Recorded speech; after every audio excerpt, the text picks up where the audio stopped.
Hi, peace be upon you. I'm Abdul Al Mamun, and in this series, again, I'm asking myself why I'm happy today. Of course, there is a lot of reason. As always, one of my friend died. I'm not dead yet. I'm not died yet, right? I'm taking oxygen. If if we can just relate these things, and if we can just think, if we just ask someone who has a problem taking oxygen, breathing problem, then he of course will say that yeah, it's a blessing. If someone in Mars and don't have oxygen, and maybe he's dying for lack of oxygen, he will understand the value of oxygen. If we cannot think it properly, consistently, the thinking will not remind us, and it cannot be our emotion. It cannot come to our understanding that how much thing we have in the world to be happy about.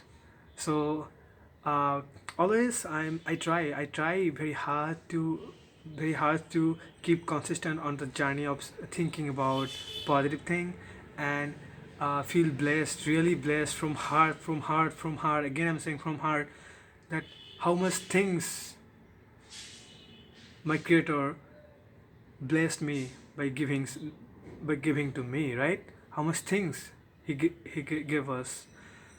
And today I just wanted to share a thought of arrogance. Arrogance is something we sometimes think that, of course, all we agree that arrogance is not good, but with agreeing this, we become habituated of this bad ethics, bad value, bad, bad. What could I say? Bad characteristics by ourselves. Arrogance is not a thing that is constant. If someday I just thought something about some good thing, and I thought, okay, arrogance is not good, leave it. And if you just want to remove arrogance from our heart, that will not happen. Arrogance is not a constant thing. It's a thing that will come to you in your life, in every situation, every transaction you're doing, every event, every incident. You have to just look through your heart. Is there arrogance? No. Again, look through. Is there arrogance? No. Look through it. Always question your heart. Is there arrogance? You will find deleted. You'll find deleted. You'll find deleted. How arrogance comes, I just thought about it, how actually it came to our feeling, our emotion, and sometimes we don't even notice it, right? One of my friend today is in trouble, so maybe he haven't filled the form in the day, in the exact date that was given, so that's why he is doing it now. But the teacher in charge of this form, he called this teacher directly, and he is saying, the teacher is saying, responding to my friend, how dare you calling me, how dare you calling me, how dare you calling me. Of course, yeah, if I'm calling him, and if I made any mistake, should I say, how dare you calling me? With this word, of course, a man express some word according to his thought, his feelings. You will never say something without any feelings. Every sentences we express to somebody that has a feelings inside. So if somebody says that, how dare you calling me, means who you are. I'm something superior than you. You are inferior. You're inferior being, sex. I'm something which is who belongs to an alpha level, right? How a man can think in that way when he do poo, when he uh, become habituated with some bad thing, when he has no confirmation of his existence because someday he will die, and a lot of things. How a man can be that much arrogant? A lot of factors are there, my dear friends. You know what? In our education system, all worldwide, we I just thought about it. I'm not saying that it's the correct answer I'm providing right now. Uh, we are study in a classroom, right? We attend a class. A lot of students, we say them friends, so-called friend, right? Study together and response to teachers calling. Some if teachers people in previous day teachers have given some study and material and work, next day the students are bound to submit the work. I found myself and I've experienced, if somebody is well prepared of the task that actually given by the teacher, he is responding the teacher very well, and teacher is asking you, hey, another guy, hey, did you read it? Let's answer the question.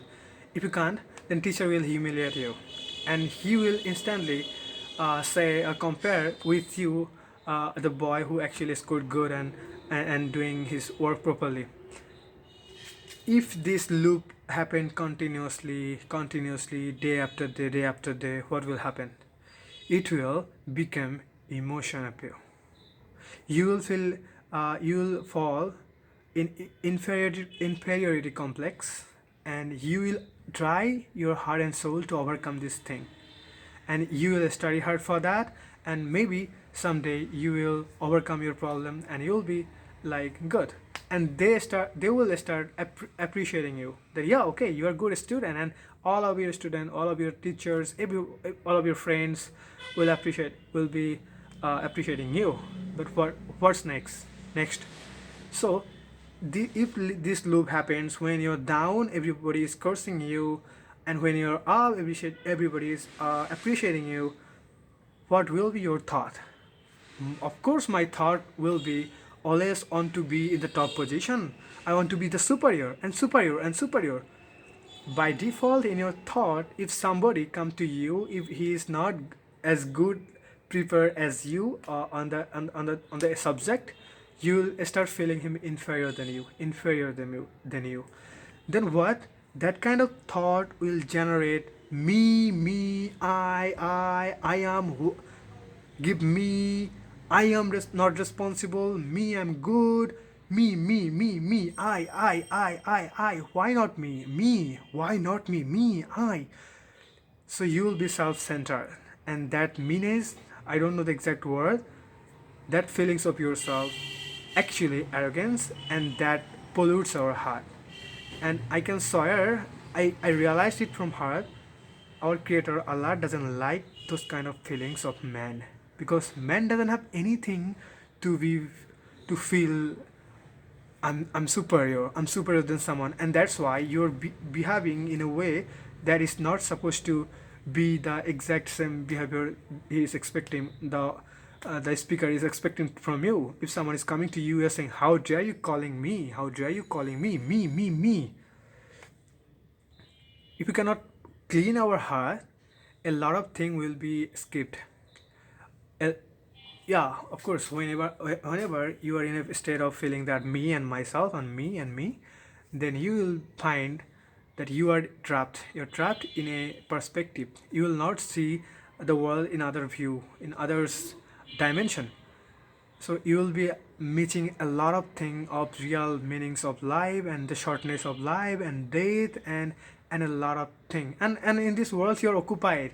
You're just busy with a lot of things. You don't have time to think, to brainstorm in a single room, in a quiet place. And you're not a man. You don't have fulfillment, calmness. You're just restless. So, and that kind of pollution of heart is very dangerous, that eventually convert into physical diseases. And of course creator doesn't like those kind of people, because they never realized what actually human being really means, when you will be just a dust when you die. You're nothing. When we clean our heart, then we have another perspective of viewing the world, and it has some fulfillment inside, and that will give you, me, everyone, real peace inside.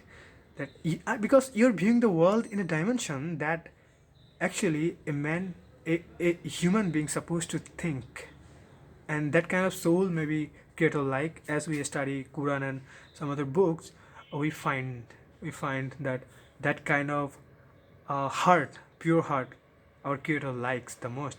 And you have to sustain the pure heart, your pure heart, because a lot of time pollution will come to you and you have to delete it, like a loop, like an alarm. Just check it, loop, check it, and delete the bad thing.